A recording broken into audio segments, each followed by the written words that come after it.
नमस्कार। आज थायराइड के बारे में हम बताएंगे। थायराइड क्यों होता है, कैसे होता है, इसके क्या उपचार हैं, इसकी यौगिक क्रियाएं क्या क्या हैं। मुख्य रूप से थायराइड में या तो वजन का बढ़ना या घटना ये आपको संकेत देता है। इसके अलावा भूख और खाने पीने में प्रॉब्लम होने लगती है, भूख कम लगता है। गले में दर्द होता है क्योंकि गले में ही ये थायराइड की ग्रंथि होती है, और जब थायराइड की ग्रंथि से अधिक स्राव निकलने लगता है तो वजन कम होने लगता है, और कम निकलता है तो वजन बढ़ जाता है, शरीर फूल जाता है। हालांकि उसमें मांसपेशियों में के लिए अच्छा नहीं होता ये, और केवल अपने शरीर फूला फूला सा रहता है लेकिन शक्ति नहीं रहती। इसको जांच करने के लिए ये रक्त के परीक्षण से आप इसको जांच कर सकते हैं अच्छी तरह से कि थायराइड हमें है या नहीं है। और इन लक्षणों से भी जाना जाता है जो हमने अभी बताया, इनसे भी जाना जा सकता है कि थायराइड है या नहीं है। लेकिन मुख्य रूप से जब आप रक्त परीक्षण कराएंगे तभी जो है आपको थायराइड के बारे में पता चलेगा। तो ठीक है, आज अगर आपको थायराइड है, आप थायराइड से परेशान हैं, तो आप हम एक यौगिक क्रिया बताएंगे। और कुछ बातें ऐसी हैं जैसे कि धनिया का आप प्रयोग ज़्यादा कीजिए। आजकल धनिया सस्ता आ रहा है, धनिया की चटनी बना के उसको घोल लीजिए और डेली पीजिए। 1 गिलास धनिया के पत्तियों को पीस के उसमें उन पत्तियों के रस को पीजिए। धनिया बहुत ही कारगर है। इसके अलावा नारियल पानी है, केला है, खट्टी चीज़ें हैं, ये भी थायराइड के लिए बहुत अच्छा है। ये मुख्यतः आयोडीन की कमी से थायराइड की प्रॉब्लम होती है, तो आयोडीन युक्त भोजन लीजिए। और इसके लिए अगर आपको आयोडीन से कोई प्रॉब्लम है तो डॉक्टर की सलाह से उसका सेवन कीजिए। तो आइए हम बताते हैं कैसे आयोडीन के ये थायराइड के लिए 3 क्रियाएं बता रहे हैं। पहली क्रिया है, आप इस तरह से बैठ जाइए, ऐसे दोनों पैरों को मिलाइए और इस तरह से बैठ जाइए। ये दोनों घुटने आपके मुड़े हुए होंगे, उसमें थोड़ा फासला कर लीजिए और दोनों हाथों को इस तरह से पीछे, देखिए ऐसे हाथों को इस तरह से पीछे करिए, ऐसे शेर की तरह सिंहासन। अपने दृष्टि को बिल्कुल सामने रखिए, जैसे सिंह दहाड़ता है उस तरह से, और जीभ निकालिए। ऐसे जीभ निकाल के गले से जितनी दहाड़ आ सके, गले में जितनी ज्यादा कंपन होगा उतनी ज्यादा फायदा करेगा। देखिए इस तरह से जीभ निकालिए, सिंह की तरह दहाड़िए, सामने दृष्टि।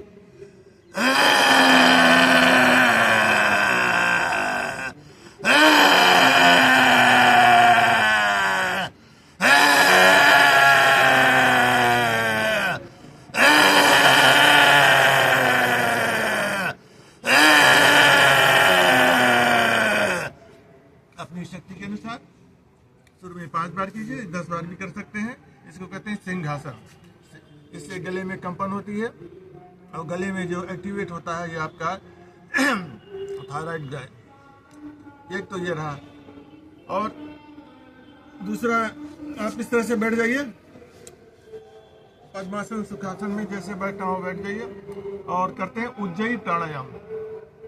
दोनों उंगलियों को ऐसे कर लीजिए, वायु मुद्रा बना लीजिए और ऐसे बैठ जाइए, और उज्जयी प्राणायाम। अगर इससे नहीं कर सकते तो दोनों हाथों को ऐसे अपने घुटने पे रखिए और तेजी से सांस को इतनी तेजी से अंदर ले जाइए अपने फेफड़े में भरने के लिए। इस तरह से देखिए, ऐसे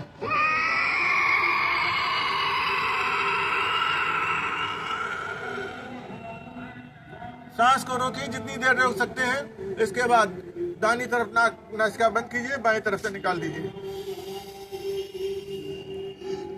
दोबारा फिर जितनी तेजी से आप सांस को खींचेंगे उतनी तेजी से आपके ये जो रोग हैं, कंठ के जो रोग हैं, गले के अंदर के जो रोग हैं, यहाँ तक कि टॉन्सिलाइटिस भी इससे सही होती है, गले की खराश भी सही होती है। लेकिन ये मुख्य रूप से आपको थायराइड में बहुत फायदा होता है क्योंकि थायराइड ग्रंथियाँ इससे एक्टिवेट होती हैं। फिर से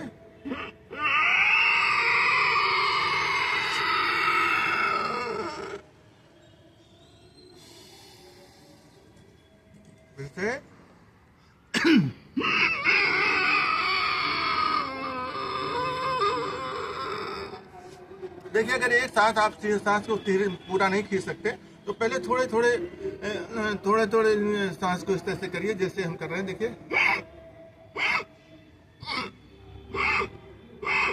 और जब आपकी प्रैक्टिस हो जाए तो पूरा खींचिए।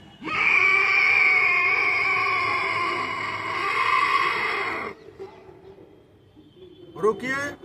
फेफड़े में, इससे फेफड़े भी आपके मजबूत होंगे, गले में जितने भी रोग होंगे थायराइड सहित वो सब दूर होंगे। और बाई नासिका से इसको, सांस को जो अभी तक भरा हुआ थोड़ा बहुत फेफड़े वो निकालिए। ये तो रहे दो मुख्य विधियां जो थायराइड को कम करेंगी। और अगर हो सके तो आप अर्धहलासन कर लीजिए। इस तरह से लेट जाइए, ऐसे लेटिए, दोनों हाथों को ऊपर की तरफ, हथेलियां ऊपर रहेंगी इस तरह से, नीचे की तरफ ऐसे नहीं रहेंगी, ऐसे रहेंगी। और अपने पैरों को, दोनों पैरों को जोड़ के ऊपर ले जाइए और सीधा करिए। रोकिए, 10 तक गिनती गिनिए और फिर नीचे ले आइए। यही क्रिया आप 5 बार कीजिए। और इसके साथ ही भुजंगासन कर लें, वो भी फायदे के लिए बहुत ही अच्छा है थायराइड के लिए, जिसमें भी गर्दन की प्रॉब्लम दूर होती है। ऐसे दोनों हाथों को ऐसे रखिए और सर को ऐसे उठाइए, ऐसे। दोनों कोनियां थोड़ी मुड़ी रहेंगी, गर्दन बिल्कुल पीछे की तरफ ले जाइए, जितना देख सकते हैं ऊपर की तरफ, पीछे की तरफ। और फिर ऐसे नीचे आइए। फिर सांस भरते हुए ऊपर, सांस छोड़ते हुए नीचे। और फिर ऐसे कीजिए, दोनों हाथों को एक तरफ पे रखिए और पूरा का पूरा खींचना है, इसे पूरा खींच दीजिए ऐसे ऊपर जितना देख सकते हैं। देखिए, गर्दन थोड़ी टेढ़ी हो जाएगी। थायराइड ग्रंथियों के लिए ये भी बहुत अच्छा है। इसको भी पूरा, अभी आपने ऐसे किया था, ऐसे किया था, ऐसे। अब इन दोनों को इस तरह से करके पूरा खींच दीजिए, पूरा खींचिए। बहुत अच्छा। इसके अलावा थायराइड के लिए आप कपालभाति कीजिए। कपालभाति से भी थायराइड की ग्रंथियों में जो प्रॉब्लम होगी वो दूर होगी, क्योंकि कपालभाति शरीर में जहाँ भी, शरीर के किसी भी अंग में कोई भी गांठ होती है वो धीरे धीरे गलती है। अगर थायराइड की ग्रंथियों में भी कोई विकार आ गया है जिससे ये थायराइड की प्रॉब्लम आ रही है तो वो विकार दूर होगा। इसलिए बहुत ही अच्छा होगा कि इसको कपालभाति भी करते रहिए। ये रही थोड़ी क्रियाएं जिसको आप करके देखिए, अवश्य लाभ होगा। और आयोडीन का प्रयोग भी कर सकते हैं, इसके लिए डॉक्टर से पूछें। धन्यवाद, फिर मिलते हैं। नमस्कार।